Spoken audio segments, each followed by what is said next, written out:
من چې کله کور ته ننوځو زمونږ اخلاق کومه درجه کې دي؟ زمونږ نه خپل واړه څومره یېرېږي، زمونږ نه خپله بیبي څومره یېرېږي، زمونږ نه خپل مور او پلار څومره یېرېږي. تعجب خبره ده، مور او پلار نن د بچو نه یېرېږي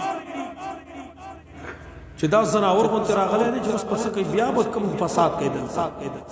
زمونږ اخلاق دومره ولیدلي. تاسو نه تپوس کوم، تاسو ټول دا غواړئ چې موږ د رسول الله صلی الله علیه وسلم ته خوښ شو، اگر زموږ سره مینه وکړي. تاسو ټول دا خوښوئ که نه؟ د الله نبي څه وایي؟ ان من احبکم الی احسنکم خلقا.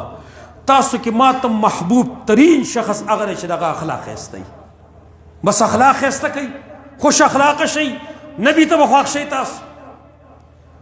او دا غواړئ تاسو چې په ورځ د قیامت باندې زمونږ میزان، زمونږ تله پای کې زمونږ اعمال درانه شي. دا غواړئ تاسو؟ اخلاق ښایسته کوي. د الله نبي وایي اثقل شیء فی میزان المؤمن یوم القیامت خلق حسن.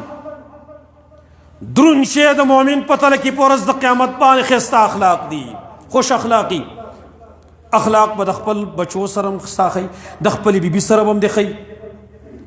عائشہ صدیقہ رضی اللہ عنہ کا فرمائی، عائشہ رضی اللہ عنہ فرمائی نبی صلی اللہ علیہ وسلم پخپل لاس بانی ما ضرب رسول اللہ صلی اللہ علیہ وسلم بیدیہ خادما ولا امراتا، ما ضرب رسول اللہ صلی اللہ علیہ وسلم بیدیہ قط خادما ولا امراتا.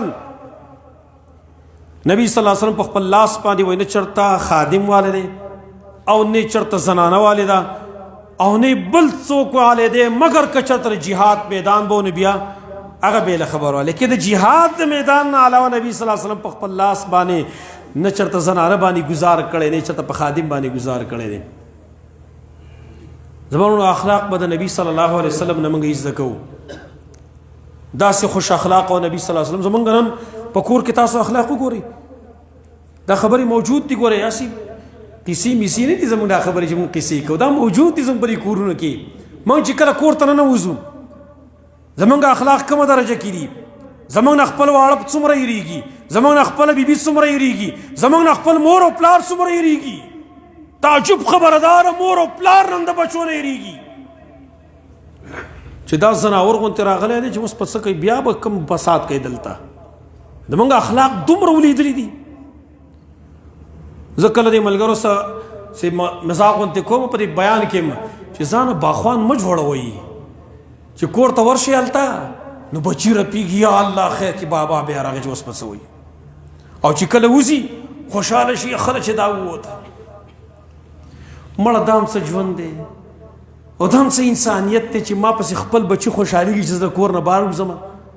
خوند خدا که چې ته بهر وځې او بچي ته وایي چې بابا ته کور ته راځې که نه راځي، ابو ته کور ته راځې که نه راځي، خوند دا کوي.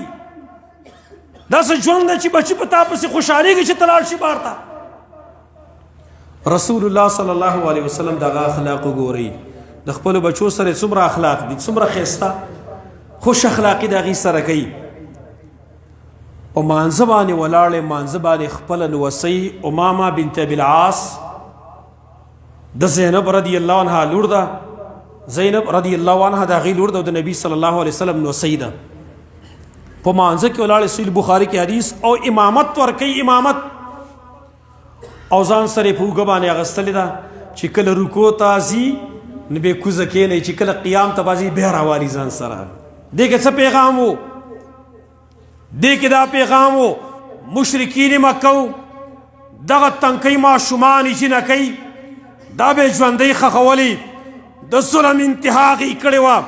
او قرآن کې به الله ویلي وإذا الموءودة سئلت، دغه ژوندۍ ښخ کړی شوي جنۍ دې باره کې به تپوس کېدلی شي. مشرکانو دا ظلم کړی و. نبي صلی الله علیه وسلم دا پیغام ورکاو چې کوم ماشومان تاسو ژوندۍ ښخوئ موږ وله دومره مینه ورکوو چې